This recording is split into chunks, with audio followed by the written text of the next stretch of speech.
Welcome everybody to this introduction to the lecture in macroeconomics.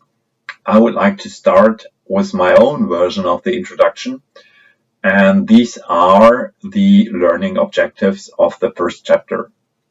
Like after we have worked through this first chapter, you should know that the development of GDP fluctuates over time, how supply-sided policies try to influence the growth potential of the economy, and how demand policies try to smooth the business cycle.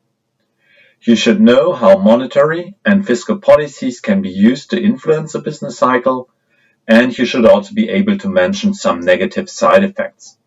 Policies are not a free lunch. This is what we believe in macroeconomics. Furthermore, you should know how uncertainties and disruptions in the transmission mechanisms make it difficult to accurately forecast the effects of policy actions which are intended to smooth the business cycle. Let's start with some definitions. Like macroeconomics is a study of the economic activity at the aggregate level, which analyzes the entire economy and not just individual households, companies, or individual markets. The business cycle is the development of the economy over time. It consists out of booms and recessions, causes changes in consumption levels and the consumption structure, and also influences the investment decisions of companies. Then in red ink it is mentioned here, like predicting the business cycle and adjusting to it is crucial for the financial success of a company. Let's try to think about this last sentence. Let's assume that you are like the CEO of an automotive company. The economy right now is in a recession, and you are looking out of the window. You can see a parking lot where all the new cars which are produced by the company, they are parked. And suddenly you recognize that this parking lot is filling up. Like production is at 100%, but the demand broke down to, let's say, 50%. And therefore, more new produced cars are parked on this parking lot, and the parking lot is filling up. It seems to be the case that you have to make some decisions and you have to call some people within the factory. For example, the first call could go to the production manager and you could advise him to reduce production to the level of 50%. In the next step, you also have to call the human resource manager and you have to tell him that the production decreased to the level of 50% and that also he should adjust the workforce accordingly. Afterwards, the human resource manager will also make a body count and will call the employees and will count 1, 2, 3, you are out. 1, 2, 3, sorry, you are out. 1, 2, 3, you are out. So the human resource manager will lay off people. Furthermore, we have to call the sourcing department because when we are producing 50% less cars, we need 50% less wheels and we need 50% less steel. So the company will buy less wheels and less steel so that also some other companies in the economy will suffer from the decrease in demand because the automotive company is reducing production. In the last step, like the CEO of the company also has to call the sales department and we have to talk about prices. Like when there is an excess demand, it will be the case that you have to reduce the prices. You have to give some discounts for the cars so that the quantity demanded will pick up again. Like these are some decisions you have to make to prepare your company according to the business cycle or the expected business cycle. From the decisions of this one manager, we can already infer how some important macroeconomic variables react. Like due to the fact that this company is reducing production, some other companies will also suffer, so that GDP growth rate will be low or even negative. This company is cutting the car prices. Therefore, we can infer that inflation levels should be relatively low, or inflation rates could be negative, so that we are living in a world of deflation in case that we are in a recession. Furthermore, the company is laying off some workers, hence the unemployment rate should increase in a recession. So by looking at the microeconomic setting, we can infer some information how the macroeconomy is doing. Hence, predicting the business cycle and adjusting to it is crucial for the financial success of a company. Most of you, they want to work as a businessman, as a manager, but not as an economist. So where do we get the predictions from? Like, it should be the case that the economists are predicting the business cycle, and then the managers can rely on the predictions of the economists, and the managers can adjust their business. But it's not that easy. Please have a look at what happened in the year 2009. We have one big economic think tank in Berlin. It's called DIW, Deutsches Institut für Wirtschaftsforschung, and they had some problems in the year 2009 with coming up with a forecast.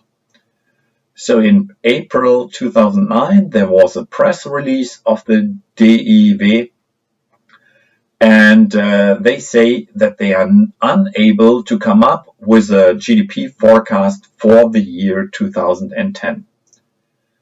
So, like in the year 2009 in April, like all the business managers expected that the DIW would come up with their forecast for the year 2010, like how the GDP is expected to develop in the year 2010. Like 2009, that was the big crisis where GDP collapsed. Like GDP in Germany decreased by more than 5%. So in this year, the German economy really is in a crisis, and the economists from the DIW, they refuse to come up with a GDP forecast for the next year. So the president of the DIW is Mr. Zimmermann, and he refused to come up with a forecast because of the fact that everything is so uncertain in 2009. So it's the case that a lot of relationships which held in the past do not hold anymore. So it's very hard to base the forecast for 2010 on relationships which no longer hold. Therefore, Zimmermann, he's very honest. He says we can't come up with a point forecast for the GDP growth. In case that we would have to come up with a forecast, we only can come up with a range. Like a range of, let's say, perhaps that the GDP growth rate could be like -5% in 2010 or plus 2%. So the range is very wide. The range is very wide because of the fact that the uncertainty is very high. So Zimmermann is very honest here. He argues that it's impossible to come up with a point forecast. When we come up with a forecast for the range, then this range is so broad that it's no help for the manager who has to make decisions. So more or less it's a case that the economists were not of a big help for the managers in the year 2009. To some extent, Zimmermann was criticized for his decision within the press, But I think that he was very honest. Other economists, which are from other think tanks, they were not that honest. They just came up with a point forecast for the GDP for the year 2010 as the public expected from them. But Zimmermann, like, he took a different way, and he was very honest. But in the end, he was not the CEO of this think tank for a much longer time anymore. Like, at some point in time, he had to retire. So we have talked about the business cycle already. Like, here you can see a stylized business cycle without growth, and the GDP is fluctuating around the value of 100. So sometimes the economy is in a boom, sometimes the economy is in a recession.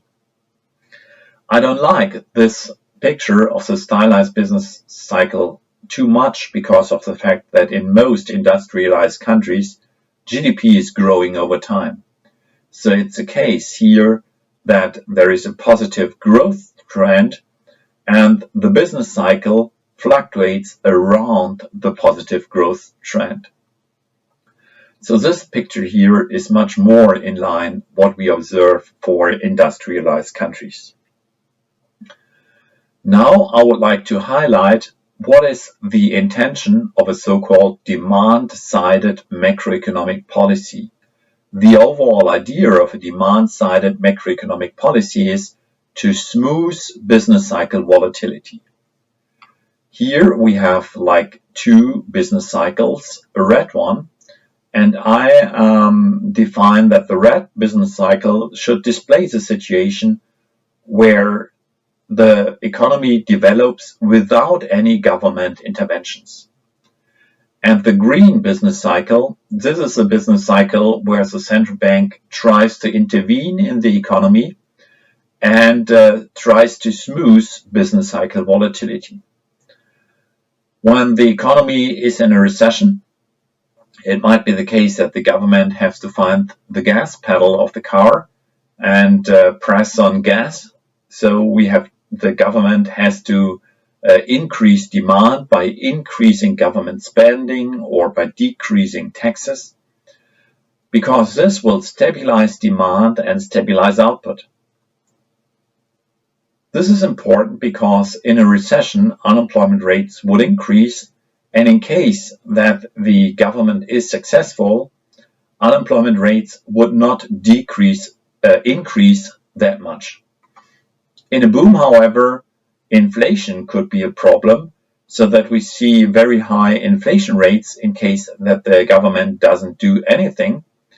And hence, when the government steps on the brakes and decreases government spending and increases taxes, it might be the possibility that we can avoid very high inflation rates in this boom phase here. So the idea is that the government performs a so-called anti-cyclical macroeconomic policy, try to hit the brake in case that the economy is in boom, and try to find the gas pedal in case that the economy is in a recession. The overall idea of a demand-sided policy is to smooth business cycle volatility. There is also a different view on macroeconomic policy, which is called like a supply-sided policy.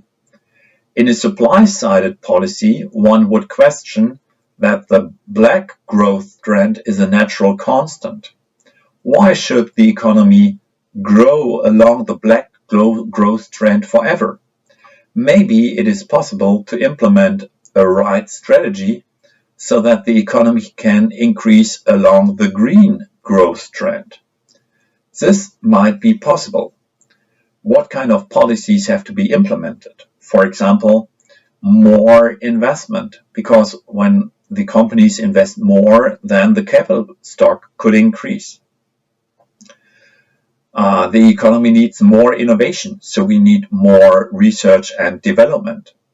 Or when the government deregulates the labor market, there is also the possibility that the economy is not growing along the black growth trend, but along the green growth trend.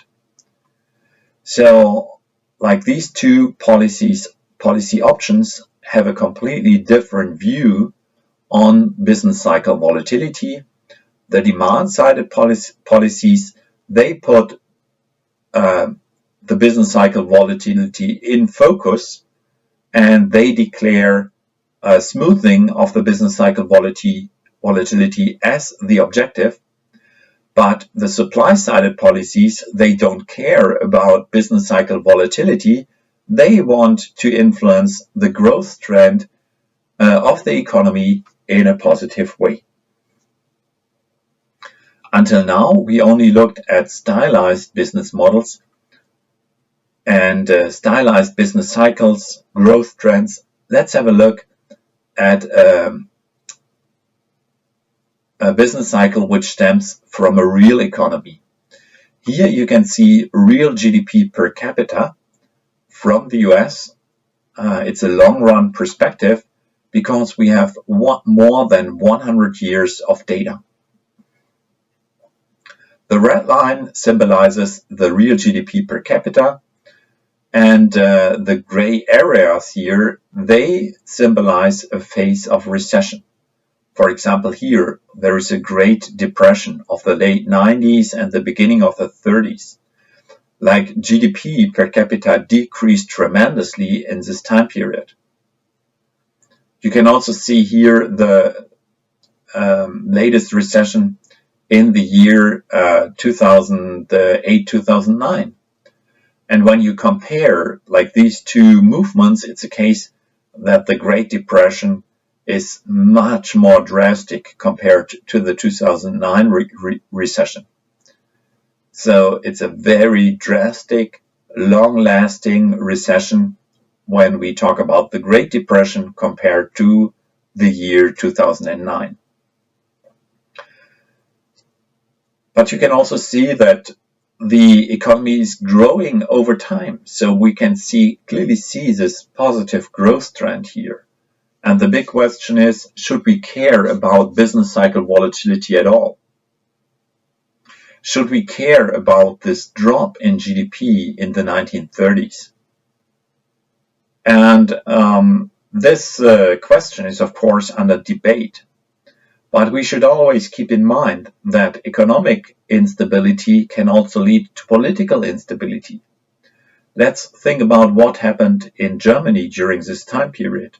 Like also Germany was caught by this Great Depression, and there was political instability in this time period, and this led to the outcome of the National Socialist Party, and Hitler got into power during this time period, and a few years later, like the Second World War occurred.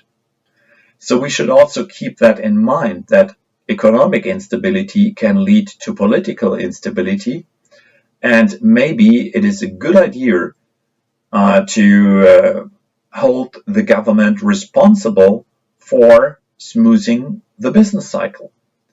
It could be a good idea that the government takes the responsibility and tries to avoid these kind of recessions here, tries to smooth the business cycle, because then the economy can live in a much more stable political situation.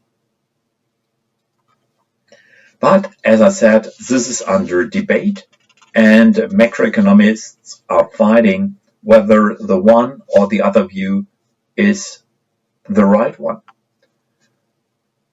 Until now, we only talked about whether the government should take responsibility for smoothing the business cycle volatility, or whether the government should not be responsible for it. But we also have to examine whether the government has the possibilities, has the right tools to influence the business cycle. Has the government and the central bank the right tools to avoid such kind of recessions?